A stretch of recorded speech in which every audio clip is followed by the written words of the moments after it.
Today I want to talk to you about a game called Deep Space Cache, or Deep Space Cache, depending on how you pronounce that.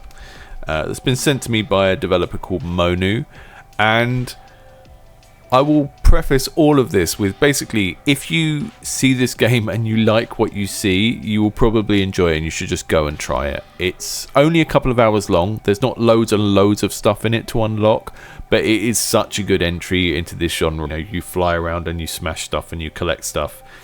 Which is low peril, like you can't die, you just run out of energy, and then it has an idle game running underneath where you upgrade these generators and so on. And it does all of these things very well, and it's very visually attractive. It's also a type of game I usually don't cover on Indies Under the Knife, because when people send me games and they look finished and they're already released, then it's like, well, this is supposed to be a channel where I review people's games they're working on and give them feedback on what they could change and so on. And I really genuinely think this game is already good as it is. I often don't cover released games unless it's to do a sort of design analysis video that I think will help people with games they're making in that genre. But this one was so far up my street in terms of things I like, and like a good example of how to do particular things well. So I'm saying all of that up front to sort of support the game and say, if you like the look of it, you should go and check it out. But I am going to now give some critical feedback, which I think if the developer came back to it, they made a version 1.1 or 1.2, whatever version we're on, some of this stuff may help make the game even better. So just keep all of that in mind. So one of the things that you won't necessarily get from looking at the Steam page is just how kind of minimalistic this game is when it starts off. You get you know, just two colours. It's this kind of pale green and yellow, and then white and sort of grey type tones.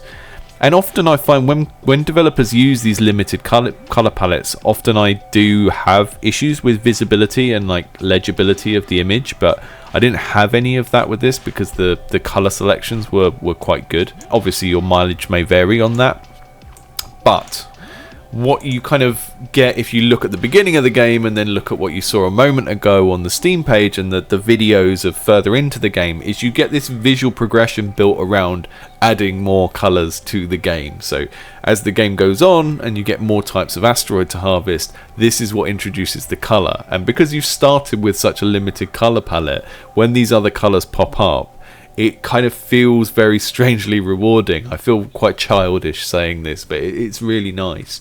And they're all beautiful candy-coloured asteroids that are really satisfying to smash.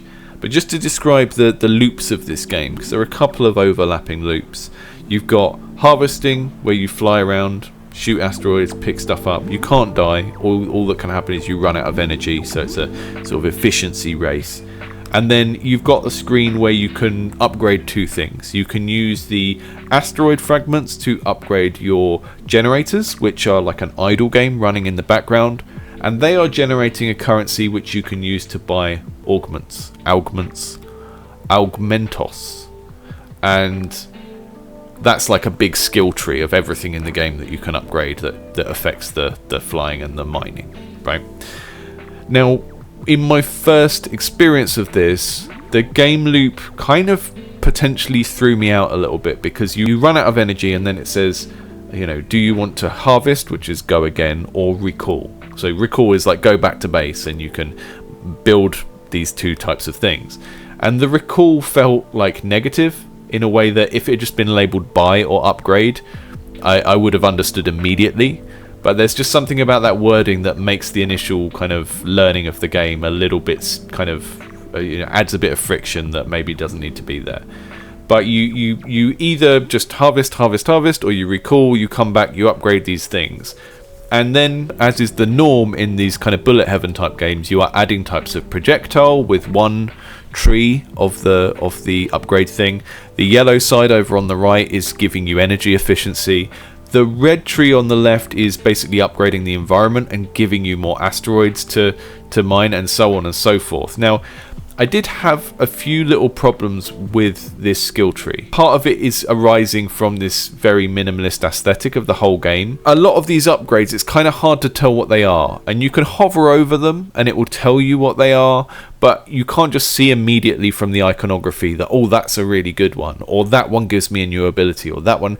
And I get that this game is quite committed to its aesthetic, but I think the sort of excitement about, you know, getting 4 points down that line of the skill tree, and these are like boring passive upgrades, but then if I get there I'll get a new type of bullet, that excitement is not really there, because you can't just look at the skill tree and read the different points of value on it, if that makes sense. So in an alternate world where I can wave a magic wand and change this game, I would make the skill tree have, you know, bigger icons, clearer icons, and even if that's sort of undermining the aesthetic of the game a bit, I think it would be worth it, because at the moment it doesn't have that quality to it where you look down the skill tree and you know that these couple of upgrades aren't particularly exciting, but then that one is. And I feel like if these had slightly more pictorial icons, a little bit more variation in the types of colours used here, then there would be a bit more excitement and anticipation about reaching different parts of the tree. We'll come back to the progression and the skill tree in a moment, because it is really the only area of the game that I think could be significantly improved. In terms of the gameplay, the flying around and the mining the asteroids is really satisfying. It feels so nice. You gradually get more projectiles, like you get these little spiral bullets that go around the ship, and the ones at the center do more damage and so on. I do wish those had a sound effect, like when they collide with asteroids, and particularly when you're sitting on top of a particularly difficult asteroid and it feels like you've landed on it and you're drilling it. There really needs to be a little bit of a just to kind of show you that something is happening. The game is pretty complete in terms of sound in every other aspect, but the spiral bullets just felt like they needed their own little interaction sound that wasn't there. But once you get to the point where you're flying around and there's different kind of values of asteroid flying around and they're all different beautiful candy colours, it's great.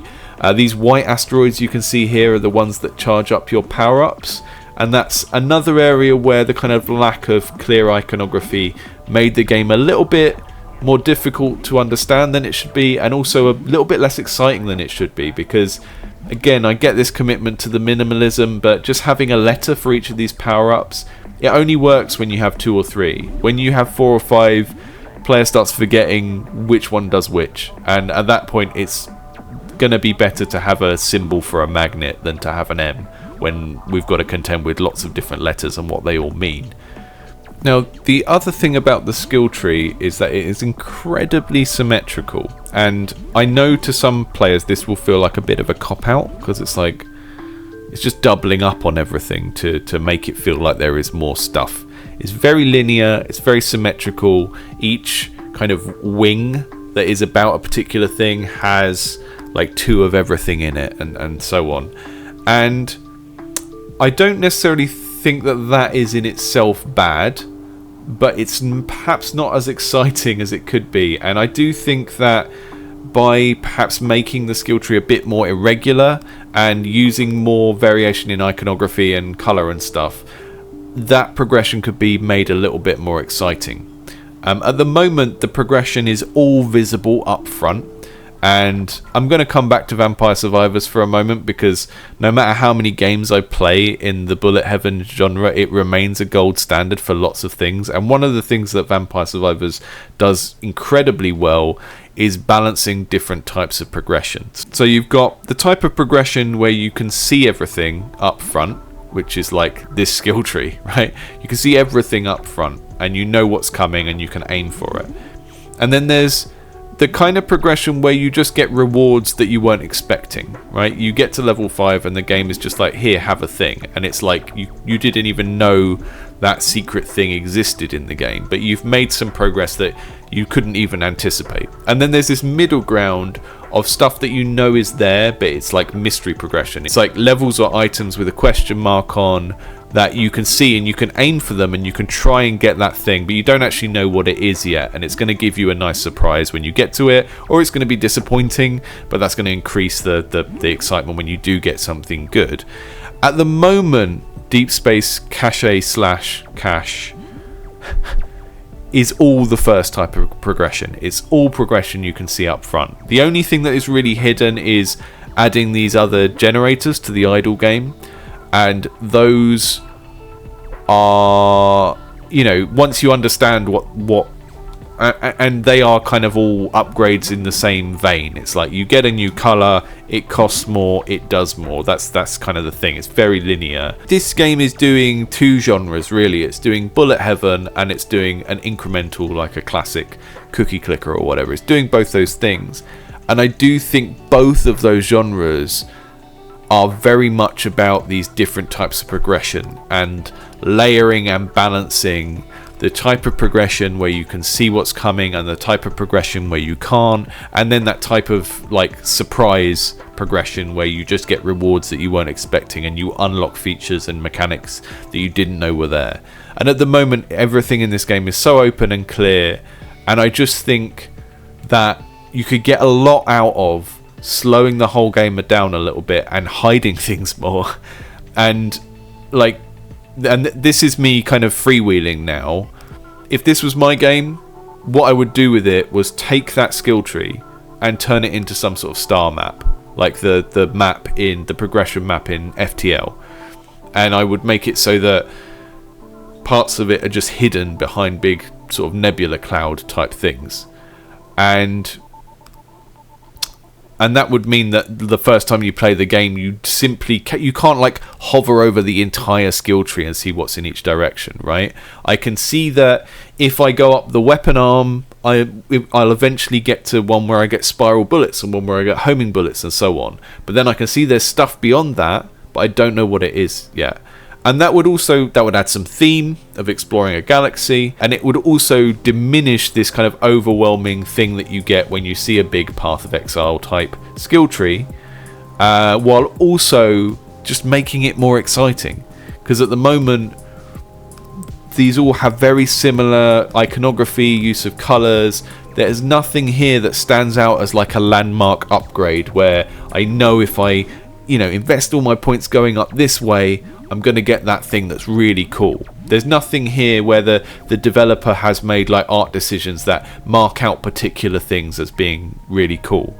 And I guess in a game that is about efficiency and the player choosing what to do and choosing the most efficient route to upgrade, that's kind of makes sense. It's sensible. But I just think the majority of players would like a little bit more signposting to know like where the cool stuff is on this big map, and adding that would create a little bit more excitement and a little bit more excitement about going down these different progression paths.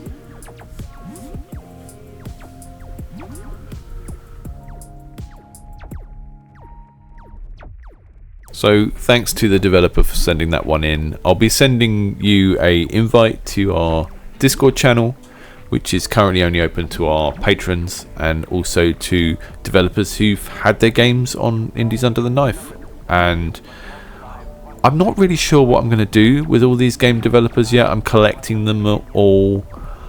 Maybe I have some sort of nefarious plan involving just getting dozens and dozens of game developers together in one place, but I'm not sure what to do with them yet. So let me know if you have any suggestions. I haven't really worked out what it's for, You know when you start a Discord and you get loads of people in it and you're like, okay, what's this for now? Very much at that stage. But I don't know, we might rob a bank or something like that. Or maybe something more game development related. Just watch this space and subscribe and support the channel however you are able to.